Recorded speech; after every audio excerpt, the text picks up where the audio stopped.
जिस दिन दोस्ती के बीच दोस्ती में ये आ जाए मैं बड़ा आप छोटे, तो समझ लीजिए वो दोस्ती होती ही नहीं।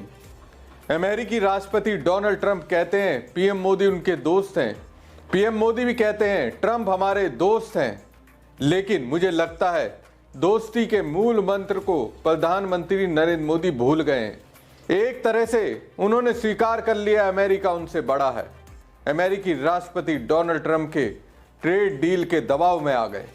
अब देखिए, इस बात का एहसास सरकार को है और शायद इसलिए ट्रेड डील का फ्रेमवर्क घोषित होते ही मोदी सरकार ने इसके स्वागत और समर्थन को लेकर जबरदस्त प्रचार युद्ध छेड़ दिया है। प्रधानमंत्री मोदी ने तो ट्वीट किया ही, लेकिन केंद्रीय मंत्री पीयूष गोयल इस डील से संबंधित लगातार ट्वीट कर रहे हैं और बार बार कहा जा रहा है कि भारत को किस तरह से इस डील से फायदा होने जा रहा है। तमाम टीवी चैनल भी सरकार के सुर में सुर मिला रहे हैं। प्रधानमंत्री नरेंद्र मोदी इस पर क्या कहते हैं? यह हमारे दोनों महान राष्ट्रों के बीच अंतरिम व्यापार समझौते का फ्रेमवर्क है। मैं राष्ट्रपति ट्रंप को हमारे देशों के बीच मजबूत संबंधों के लिए उनकी व्यक्तिगत कोशिशों के लिए धन्यवाद देता हूं। वास्तव में ऐसा है क्या? चलिए इसे समझने का प्रयास करते हैं। नमस्कार दोस्तों, मैं हूं प्रवीण सानी। दोस्तों, अमेरिकी राष्ट्रपति डोनाल्ड ट्रंप और पीएम मोदी जिस ग्रेट डील की पटकथा दुनिया के सामने बेच रहे हैं, वो दरअसल समान भागीदारी नहीं बल्कि दबाव में कराए गए आर्थिक समझौतों की अगली कड़ी है। भारत के साथ ये ट्रेड डील भी इसी रणनीति का हिस्सा है, जिसमें भारत के लिए लाभ कम नुकसान ज्यादा है। इसमें अमेरिका को फायदा मिलना तय है, जबकि भारतीय बाजार के लिए रिस्क ज्यादा है। दोस्तों, भारत अमेरिकी संयुक्त बयान के मुताबिक भारत ने अगले 5 सालों में करीब 500 अरब डॉलर के अमेरिकी उत्पादों के आयात की प्रॉमिस किया है। वैसे ये आंकड़ा अपने आप में चौंकाने वाला है। मुझे समझ में नहीं आया आखिर मोदी की अगुवाई वाली सरकार ने हामी कैसे भर दी। अगर दोस्तों गौर करेंगे तो 2025 में दोनों देशों के बीच कुल द्विपक्षीय व्यापार सिर्फ 132 अरब डॉलर का रहा है।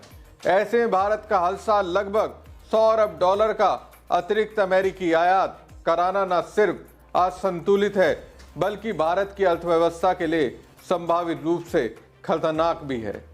भारत से पहले ट्रंप प्रशासन इसी तरह की जबरदस्ती वाली डील जापान, साउथ कोरिया और मलेशिया से कर चुका है। जापान से 550 अरब डॉलर के अमेरिकी निवेश और आयात की डील हुई है। दक्षिण कोरिया से 350 अरब डॉलर की डील हुई है और मलेशिया से 70 अरब डॉलर की कमिटमेंट ट्रंप करवा चुके हैं। ये कोई सहयोग नहीं बल्कि व्यापार को हथियार के तौर पर इस्तेमाल करने की रणनीति का हिस्सा है, जिसमें अमेरिकी बाजार तक पहुंच को इनाम नहीं बल्कि दंड और दबाव के औजार की तरह इस्तेमाल किया जा रहा है। कमजोर या रणनीतिक रूप से डिपेंडेंट एशियाई अर्थव्यवस्थाओं को निशाना बनाकर ट्रंप अमेरिका के व्यापार घाटे को दूसरे के कंधों पर लादने की कोशिश कर रहे हैं। एक कागज में आपको दिखाना चाहता हूं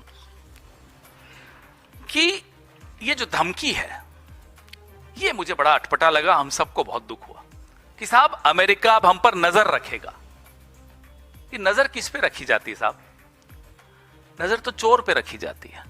सीधे सीधे भारत को चोर बता रहा है अमेरिका और प्रधानमंत्री जी खुश हो रहे हैं। प्रधानमंत्री जी चाहते हैं कि हम जश्न मनाएं, हम चोर हो गए हैं, हमें चोर साबित कर दिया गया। ये देखिए कि हम रूस से तेल खरीदेंगे या नहीं खरीदेंगे, उस पर नजर रखी जाएगी और अगर खरीद लिया तो फिर से हम पर टैरिफ डाल दिया जाएगा।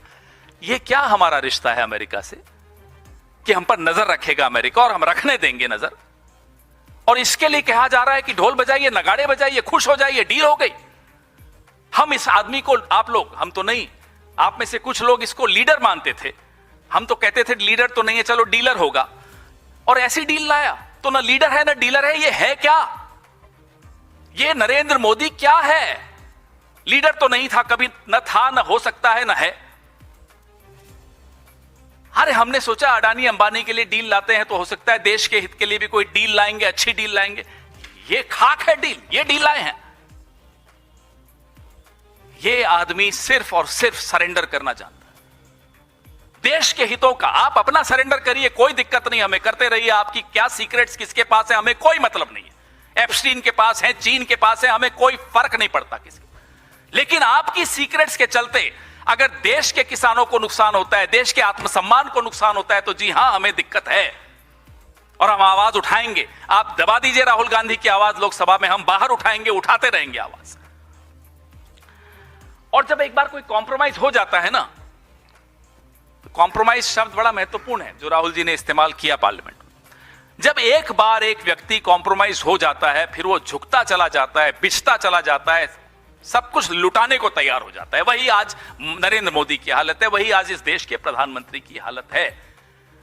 क्या ऐसा प्रधानमंत्री देश के लिए हितकारी हो सकता है? एक मिनट के लिए भी हितकारी नहीं हो सकता, क्योंकि वो कॉम्प्रोमाइज है, वो झुक गया है, बिछ गया है, न्यौछावर हो गया है। ये डील से मालूम पड़ता है। ऑपरेशन सिंदूर के वक्त, सीज फायर के वक्त संशय था, शक था, लेकिन अब वो शक जो है बिल्कुल यकीन में बदल जाता है। ये है, हमें चोर साबित किया जा रहा है और हम खुश हो रहे हैं। पीयूष गोयल जी मुस्कुरा रहे थे, मुस्कुराहट उसकी जा ही नहीं रही थी। ये क्या हाल है इस देश का? कैसे बना दिया इस देश को? यहां तक कैसे आए हम? भारत की तुलना में जापान या दक्षिण पूर्व एशिया की निर्यात आधारित अर्थव्यवस्था से करना एक बुनियादी भूल है। भारत की वृद्धि घरेलू खपत पर आधारित है। भारत पहले से ही ऊर्जा, रक्षा, इलेक्ट्रॉनिक्स और तकनीक में आयात निर्भर है। ऐसे में अमेरिकी आयात को आक्रामक रूप से बढ़ाना भारत के आयात से घाटे को $200 अरब के आसपास धकेल सकता है। इसका सीधा असर रुपए के एक्सचेंज रेट पर पड़ेगा। रुपया जो डॉलर के मुकाबले लगातार लुढ़क रहा है और गिरता जाएगा। इसका भारत के विदेशी मुद्रा भंडार पर भी सीधा असर पड़ेगा। घरेलू उद्योगों के मुकाबले पर भी पड़ेगा। अभी तो घरेलू उद्योग आपस में मुकाबला करते हैं। इस समझौते से अमेरिका के प्रोसेस्ड फलों और अन्य कृषि उत्पादों को अब भारत में प्रवेश की अनुमति मिल गई है। भारत पहले से ही अमेरिका से लगभग $334 मिलियन का कपास आयात कर रहा है, जिसकी वजह से देश के किसानों को मिलने वाली कपास की कीमतें घरेलू बाजार में तेजी से गिर गई है। अब अमेरिका से मक्का आएगा, कपास आएगी, ज्वार आएगा, फल आएंगे, प्रोसेस्ड फल आएंगे और यहां तक कि सोयाबीन भी अमेरिका से आएगा। सवाल यह है कि जब विदेशी कृषि उत्पाद भारतीय बाजार में भर जाएंगे तो भारतीय किसान अपनी फसल किस कीमत पर और किसे बेचेंगे? जो एप्स्टीन के जिक्र मेल्स के मोदी जी के कई घनिष्ठ लोगों के उसमें आते हैं, उस पर भी हम चर्चा बाद में करेंगे। लेकिन जो शक की सुई है, अब वो शक की सुई नहीं रही। अब वो साबित हो चुका है, ये आदमी डरा हुआ है, ये आदमी दबा हुआ है, ये आदमी सरेंडर्ड है, ये आदमी कॉम्प्रोमाइज्ड है। ये डील, जिसको ये डील कह रहे हैं, ये डील आने वाले दिनों में आपको पता चलेगा किस किस क्षेत्र में, किस किस सेक्टर में हमको क्या क्या नुकसान देकर जा रही है। सेक्टर्स बहुत हैं, जैसा मैंने आपको कहा कि लिस्ट जो दिखाई गई, जो पढ़ी, जो सुनाई गई वो अलग है, जो छिपाया गया वो ज्यादा महत्वपूर्ण है। हम उम्मीद करते हैं कि आप लगातार रोज किसानों के हित के सवाल, इस देश के जो लघु उद्योग हैं उनके हित के सवाल पूछ के जवाब अमेरिका से नहीं, जवाब पीयूष गोयल से। आज मैं सुन रहा था अपने साथियों में से कोई उनको रशियन ऑयल के विषय में पूछा तो बोले साहब वो मैं नहीं बताऊंगा, वो फॉरेन मिनिस्टर बताएंगे। फॉरेन मिनिस्टर से अमेरिका में कल पूछा, बोले वो मेरे को नहीं मालूम, वो तो कॉमर्स मिनिस्टर बताएंगे। ये इस सरकार की हालत है। और बीच में दोवल जी कूद जाते हैं, यार मैंने जाके धमका दिया अमेरिका को, मैं नहीं झुकूंगा। और दोवल जी कूदते हैं श्रेय लेने के लिए एक ऐसी डील का जिसका श्रेय किसी को नहीं लेना चाहिए। फिर एमईए क्लैरिफिकेशन देता है कि नहीं दोवल जी का कुछ गलत खबर है, वो नहीं गए, उन्होंने नहीं धमकाया। ये है इस सरकार की हालत। कॉमर्स मिनिस्टर कहते हैं विदेश मंत्री से पूछो, विदेश मंत्री कहते हैं कॉमर्स मिनिस्टर से पूछो, डोवल जी कहते हैं मुझसे पूछो, मैंने धमकाया था। और होता क्या है, जब हम सुबह उठते हैं तो अमेरिका से प्रेस नोट आया होता है, और वो भी ऐसा। कि हम नजर रख रहे हैं हिंदुस्तान पर।